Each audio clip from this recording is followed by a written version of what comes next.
Vous écoutez Europe 1, il est 8h19. L'interview politique d'Europe 1, Jean-Pierre Elkabbach, vous recevez ce matin Bruno Le Maire, député de l'Eure et candidat à la présidence de l'UMP. Messieurs, c'est à vous. Bienvenue Richard Gasquet. Bonjour. Bienvenue Jean-Pierre Elkabbach. Attention parce que votre fédéraire n'a pas mal au dos. Messieurs Macron et Sapin veulent la mort des grosses retraites chapeau. Dans les grands groupes, ils décideront au début de l'an prochain. Est-ce qu'ils auront votre soutien ? Non, parce que c'est de la diversion, que le nécessaire a déjà été fait sur les retraites chapeau par le précédent gouvernement. Nous avons taxé lourdement les retraites chapeau et je crois qu'il y a beaucoup mieux à faire. Ce gouvernement ferait mieux s'occuper de sauver les retraites. Il ferait mieux de s'occuper d'aligner les règles de cotisation du public sur le privé. Il ferait mieux de supprimer définitivement les régimes spéciaux de retraite qui ne correspondent plus à rien de juste. Donc vous dites c'est comme le MEDEF d'ailleurs, diversion. Le MEDEF dit démagogie. Diversion. Nous avons des difficultés majeures et le gouvernement s'occupe de difficultés non, mais sur ce mineures. sujet, vous pensez que c'est à chaque entreprise de rémunérer ses patrons comme elle l'entend ? Je pense que c'est à chaque entreprise d'être responsable.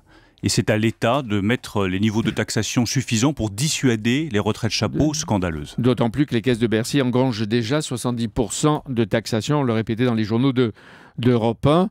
Alors qu'est-ce que c'est pour messieurs Macron et Sapin? Une occasion facile de prendre l'étiquette de gauche et de la morale? Messieurs Macron et Sapin viennent de faire passer une augmentation du gazole de 4 centimes par litre pour tous les Français.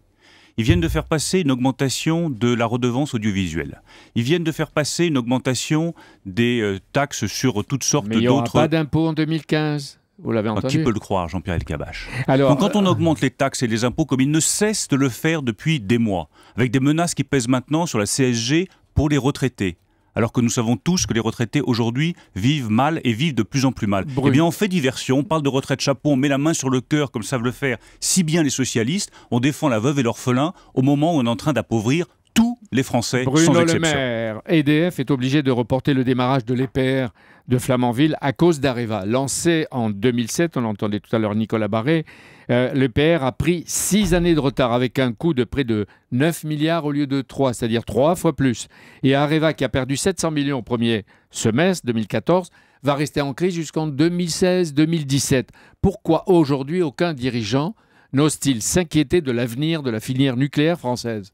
C'est une filière d'excellence et moi ce que je souhaite c'est qu'on prenne toutes les décisions nécessaires pour que Areva, en liaison avec EDF, puisse rester une filière d'excellence et permettre à la France de garder son atout majeur qui est d'avoir une électricité au coût le plus bas possible. Et qu'est-ce qu'il faut faire là ?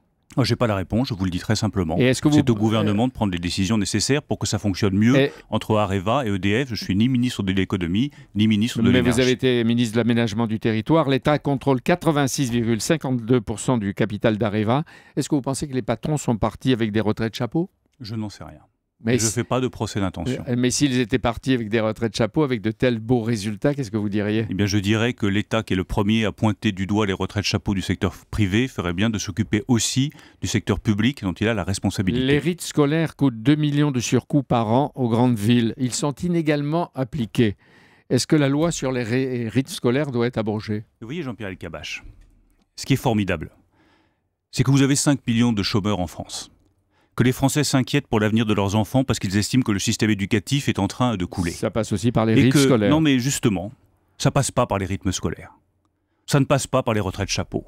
Ça passe pas par toutes ces diversions du gouvernement socialiste. Quand je vois Najat Vallaud-Belkacem, qui aujourd'hui, ministre de l'Éducation nationale, s'occupe de mettre des points verts et des points rouges aux enfants pour changer la notation, s'occupe de distribuer des tablettes dans toutes les écoles de France, et nous dit que les enseignants doivent se débrouiller tout seuls pour savoir si des femmes voilées doivent accompagner ou non des enfants dans des sorties scolaires, je dis que c'est pas le sujet. Je dis que le sujet, c'est que Mme Najat Vallaud-Belkacem s'occupe qu'à la sortie du primaire, nos enfants sachent lire, écrire, compter correctement. Parce que Jean-Pierre Elkabbach, c'est pas la préoccupation aujourd'hui de Français qui se disent que leur système scolaire s'effondre et qui voient que le ministre de l'Éducation nationale n'assume même pas ses responsabilités de ministre de l'Éducation nationale et fait encore diversion. Nicolas Sarkozy, il a fini par accepter d'abroger la loi Taubira. Il l'a fait un peu poussé et vous y avez résisté. Ce soir, Nicolas Sarkozy est en meeting à Toulouse. Est-ce qu'il doit corriger ou clarifier ses propos ?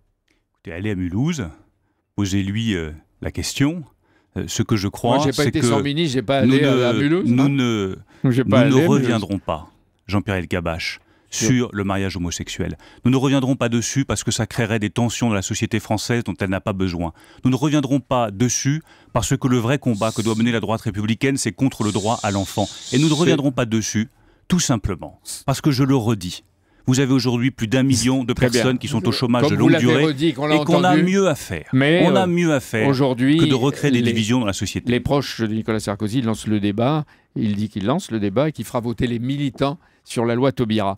Si vous êtes... Je pense que sur ce genre de loi de société, un chef assume ses responsabilités. Je dis clairement que je ne ferai pas voter les militants et que nous ne reviendrons pas dessus, mais que si je suis élu président de l'UMP, je pense que les jeux sont beaucoup plus ouverts que dans le match de tennis dont vous avez parlé.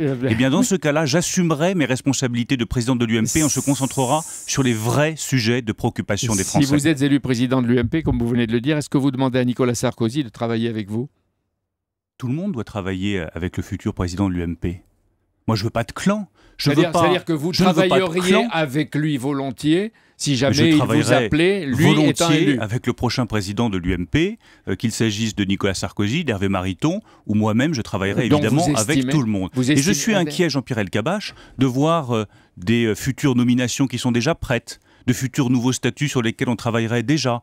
Parce que je ne veux pas de nouveaux clans à l'UMP. Je ne veux pas de nouveaux clans. Si je suis élu président de l'UMP, je prends l'engagement de faire une place à chacun, de ne pas favoriser mes proches, de ne pas recréer des clans, parce que c'est ce qui nous a tués entre 2012 et 2014. Un clan contre un autre clan. Est-ce que c'est ce qu'il veut faire? Je dis simplement que je suis inquiet de voir que déjà des nominations, des places, des postes se précisent et se préparent. Moi, je ne serai pas l'homme d'un clan, je serai l'homme de tous les militants de l'UMP, dont je précise juste que je le garderai pour le réformer en profondeur, mais que l'UMP avec moi continuera à vivre avec des transformations internes profondes. Donc vous vous occuperez que de l'UMP. Que de l'UMP. Si vous n'êtes pas élu, est-ce que vous êtes candidat à la primaire de 2016? Je ne suis pas candidat à la primaire de 2016. Et je suis totalement concentré sur cette élection qui a lieu dans 10 jours maintenant et qui est une élection majeure pour l'avenir de la droite républicaine. Vous avez fait combien de meetings?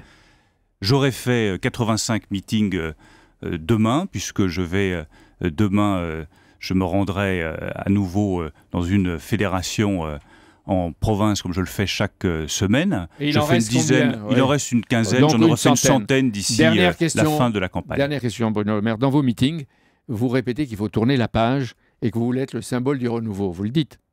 Vous le dites? Oui, je le dis, je le revendique. Mais est-ce que vous oubliez que vous avez eu des fonctions sous le président Chirac? Vous avez été 4 ans ministre de Nicolas Sarkozy, plus de 10 ans au pouvoir, sans jamais vous rebeller. En quoi vous êtes le renouveau?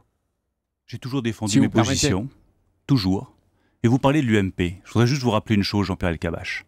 Nicolas Sarkozy était président de l'UMP en 2004. Nous sommes en 2014, 10 ans plus tard. Qu'est-ce que veut la droite républicaine? Moi, je veux que la droite républicaine soit capable d'inventer quelque chose de nouveau. Mais il s'agit pas... Vous pensez que les Français n'ont pas de mémoire? Avant, je n'étais pas responsable de l'UMP en quoi que ce soit. Je n'ai jamais eu de fonction de responsabilité à l'UMP. Je dis juste... En 2004, Nicolas Sarkozy était président de l'UMP. Nous sommes 10 ans plus tard. La question que je pose, c'est est-ce que la droite républicaine est capable d'inventer un avenir nouveau, de mettre en place des pratiques nouvelles, de tourner la page des scandales financiers, de ne plus vivre au rythme des chroniques judiciaires, d'inventer un nouveau fonctionnement de l'UMP? Avec vous, c'est ça la question que je pose. On a compris. Si on met du sang neuf à la tête de l'UMP, la droite républicaine aura montré à tous les Français qu'elle est capable de se réinventer. Et c'est ce que je veux faire. Réinventer avec tous les gens de droite la droite républicaine. Merci Bruno Le Maire d'être venu ce matin. Merci en à direct sur Europe 1.